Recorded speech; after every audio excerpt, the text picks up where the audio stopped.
Pinocchio.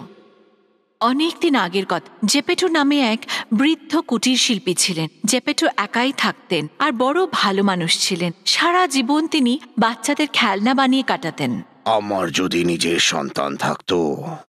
কচি পাইনের টুকরো দিয়ে তিনি একটা ছোট্ট বাচ্চা বানালেন।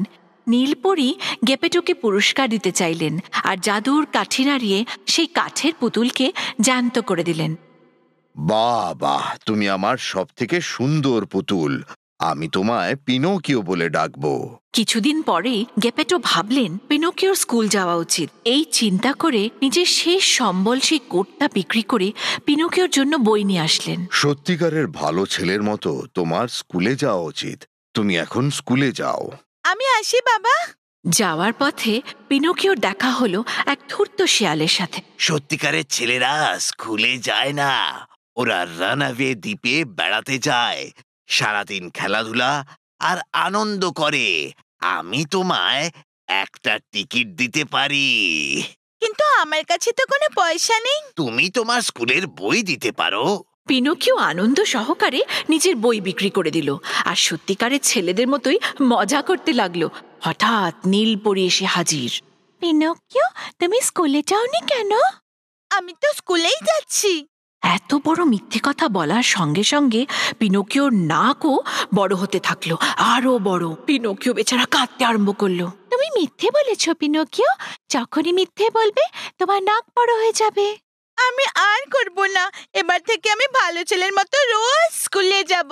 পরি ওকে ক্ষমা করে দিলেন আর জাদু কাঠি নাড়িয়ে ওর পুরনো নাক ফিরে দিলেন আর যেতে যেতে সাবধান করে গেলেন। একটা কথা মনে রেখো পিনোকিও, রানঅ্যাওয়ে দ্বীপ বাচ্চাদের জন্য ঠিক নয়।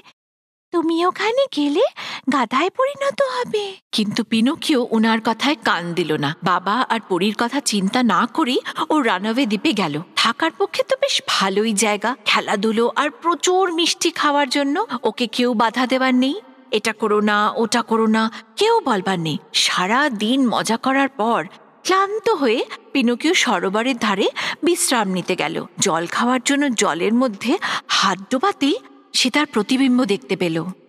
আরে, এটা তো আমি নই। আমার নাক আর কান এত লম্বা হলো কি করে? লেজ কি করে গজালো?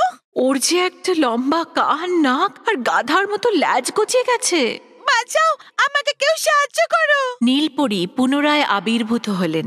ওকা পুতুল, আমি কি তোমায় বলিনি যে ওই দ্বীপে বাচ্চাদের জন্য ঠিক নয়? যাও, নিজের বাবাকে দেখো যে তোমার জন্য কাঁদছে। জাদু কাঠি নাড়িয়ে পরি ওই গাধার কান, লম্বা নাক আর ল্যাজ উধাও করে দিলেন এবং সমুদ্রের ধারে ওকে ছেড়ে দিলেন। সেখানে পিনোকিও দেখল যে ওর গরিব বাবা গেপেটো ডুবে যাচ্ছে। বাবা, আমি আসছি। শুধু বাবার কথা চিন্তা করে পিনোকিও জলের মধ্যে ঝাঁপ দিল বাবার প্রাণ বাঁচাতে। পিনোকিও, এখন তুমি বুঝতে পারছো এক সত্যিকারের মানুষ মানে যার ভেতরে অন্যের জন্য ভালোবাসা আছে। বাবার প্রতি সত্যিকারের ভালোবাসা তোমাকে পুরস্কার দিয়েছে। হ্যাঁ, পিনোকিও আর কাঠের পুতুল রইল না, সে রক্ত মাংসে গড়া মানুষে পরিণত হলো। অবশেষে আমার ইচ্ছে পূরণ হলো। পিনোকিও নিজের বাবার সঙ্গে আনন্দে থাকতে লাগলো।